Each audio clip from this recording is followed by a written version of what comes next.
Welcome to Audio Drama Interviews, the only show without a pithy tagline from Audio Drama Reviews. Then again, it doesn't need one. Hello and welcome to Audio Drama Interviews, the show where we talk to creators in the audio drama sphere, and in this case, we have a special guest who sort of skirt the line between app to podcast.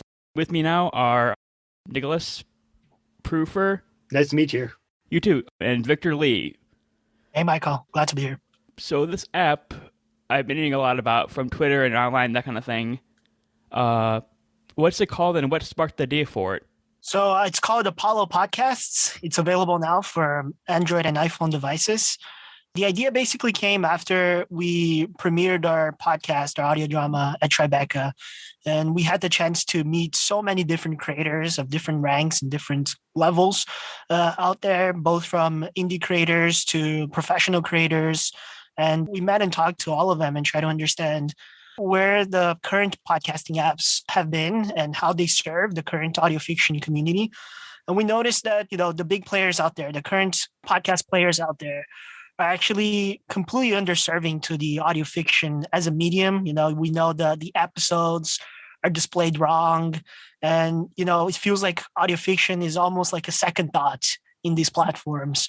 And so we wanted to create something that celebrated audio fiction and that made it easier for listeners to find content by genre. So if you're looking for something that is adventure or comedy or romance, you can actually find those very easily on Apollo. So we wanted to create a home that feels more appropriate for this sort of medium, for this sort of content, and that helps, listeners navigate different titles in a more streamlined way.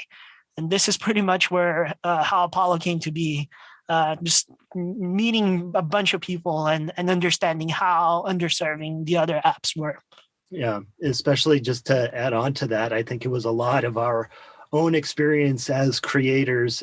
We created an audio drama that got into Tribeca. And as Victor mentioned, we were able to meet a lot of creators at Tribeca and just learn a lot about the industry. And I think we went through those hurdles ourselves as creators, and we saw what fictional creators, the issues that they have to go through, either being through distribution or by discoverability of their podcast.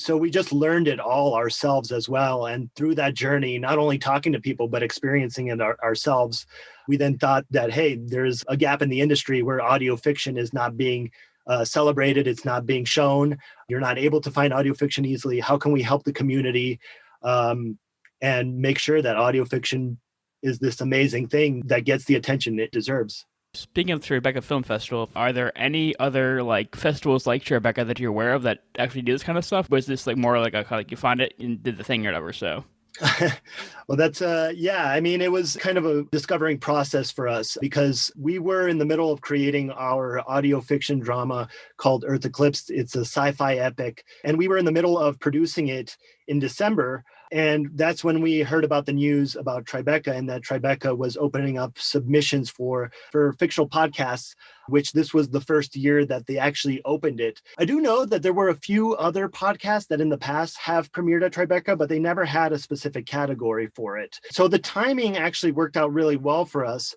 We know, talking to other creators, that this news of Tribeca kind of came all of a sudden, and the requirements for it were kind of hard for a lot of creators because you had to have had an episode of a show that wasn't out already. You had to have had created the show within a certain amount of time, if I'm not mistaken.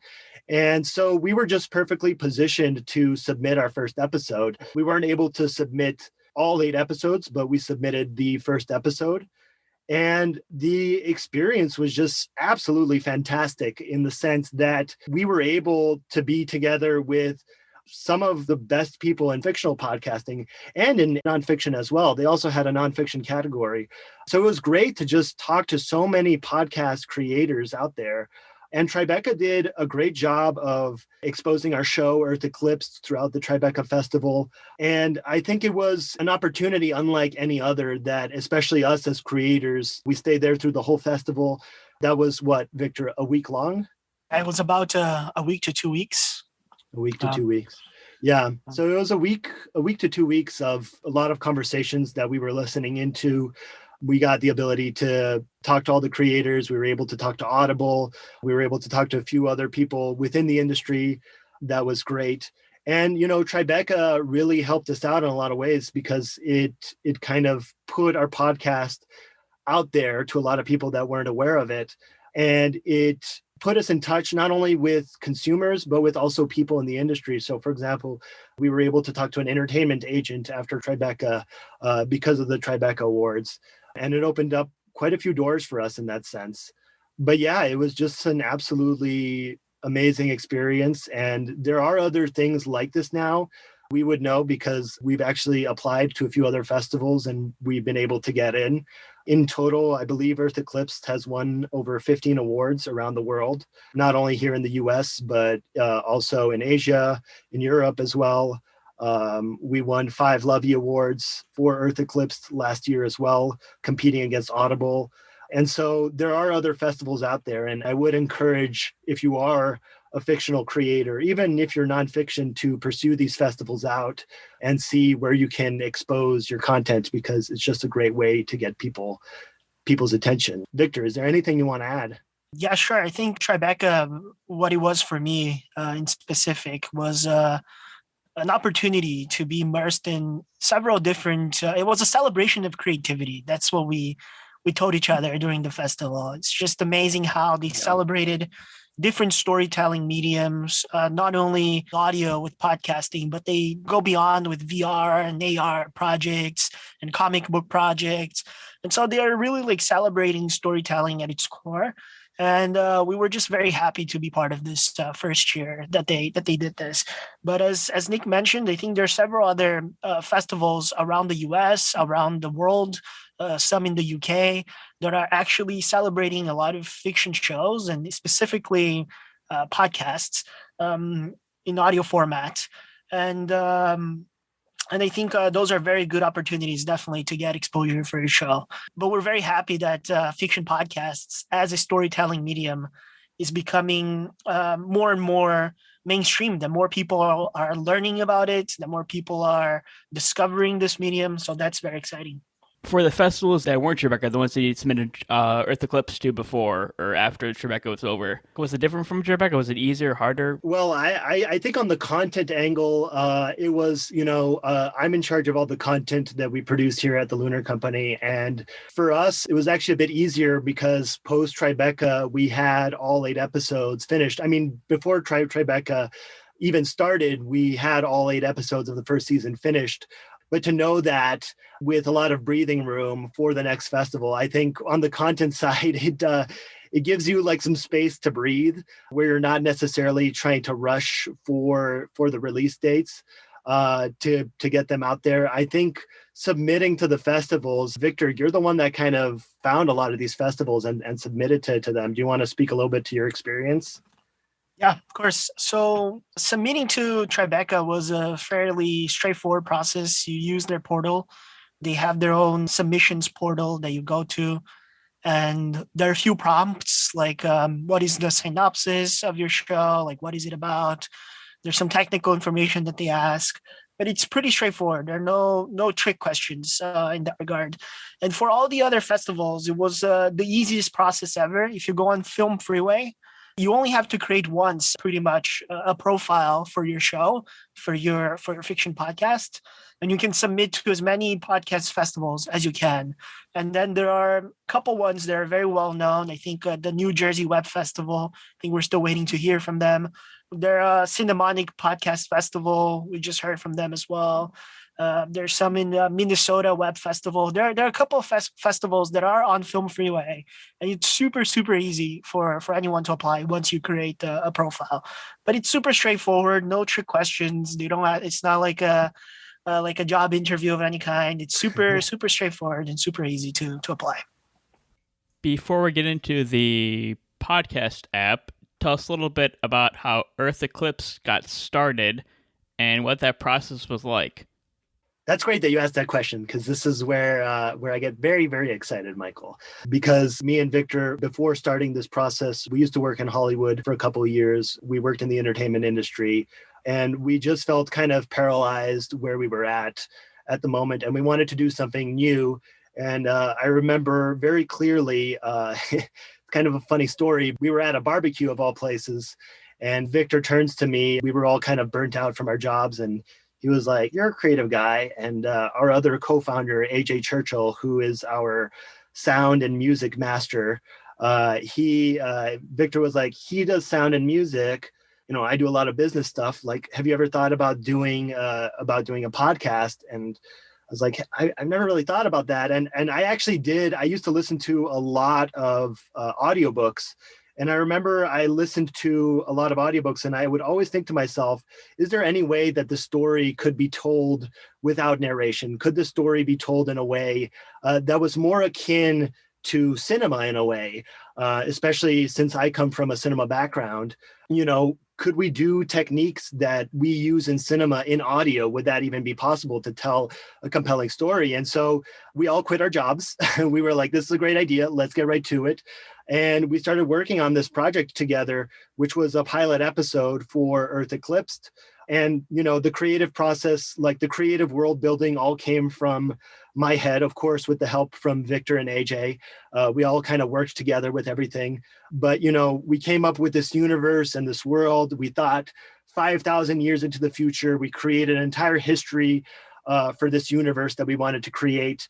And then we basically started writing the story about this neuroscientist in the far future, in a world where this galactic civilization exists. And this neuroscientist is on the brink of discovering this amazing discovery that's going to save all these planets that live on the outside of the galactic kind of federation that exists. And she's about to make this discovery when she's kidnapped by this miner called Nico Dunn, who lives on the outskirts of society. And through this experience, she starts to question her own society, which she has considered to be utopian in a lot of ways. We really wanted to tell a story that us, not only as creatives, but as, relatively young people, I'm not sure if young is the right word anymore, but how we felt in this world regarding, data privacy, colonialism, and all these other topics, these really heavy philosophical topics that we wanted to bring into this fun and exciting sci-fi universe. So we started working on the pilot. Our first idea was to try and go and pitch this idea, see if we could get funding to it. We got the same response over and over again from a lot of people, which was, look, there have been fantastic audio fictions, of course, in the past, and mad respect for all fiction creators out there in this audio space. They do just amazing work. But the reality is that a hit such as, we would consider perhaps Limetown, or, shows like Limetown that have a success track to them, have been kind of lacking in the last couple of years. So they were like, look, we're not ready to take this risk, but if you can make it work, then I think everybody is going to start following suit. And so we were like, hey, this is a sign for us that, we want to be on the forefront of this. We've always been, rebels in a lot of ways and kind of trying to push the envelope. And we're like, what better way to push the envelope than to create this 8-episode series of this sci-fi adventure? And, we started getting to work. We hired ourselves a writer, Alexa Polivka, which is just the most amazing writer I've ever met. And she really brought so much into the project that we weren't expecting, so much that it just added to the rest of the project. And we put together a team around the world. We had people from the UK, from Brazil, from the US. We did casting, and that casting was worldwide in the sense that we had people from Canada, from the US. How many states in the US did we have, Victor? 9? Yeah, 9 states and four countries. Yeah, 9 states and 4 countries, including Australia and in the UK and Canada, like I said a bit before. And what I really wanted as the director was to have actors express themselves as they would express themselves on on a film set, which is that they could see each other and they can react to each other. Of course, the seeing each other perhaps is not the most important, but at least hearing each other real time was important. So what we did is that we found a mechanism to record everybody live online. So we got everybody online. So again, 9 states, 4 countries around the world, having to coordinate that. Bless Victor's heart for coordinating all the time zones as our producer, and just getting everybody on the same call together. And in I think it was 2 weeks and a half, we recorded the entire season, the entire first season of Earth Eclipse. And that's 8 episodes, 20 to 40 minutes each episode, roughly between 20 and 40. And then from that, we had an amazing sound team, which included our other co-founder, AJ Churchill. Once again, he is like a brother to me, and he's our sound and expert guy. He's our sound and music expert.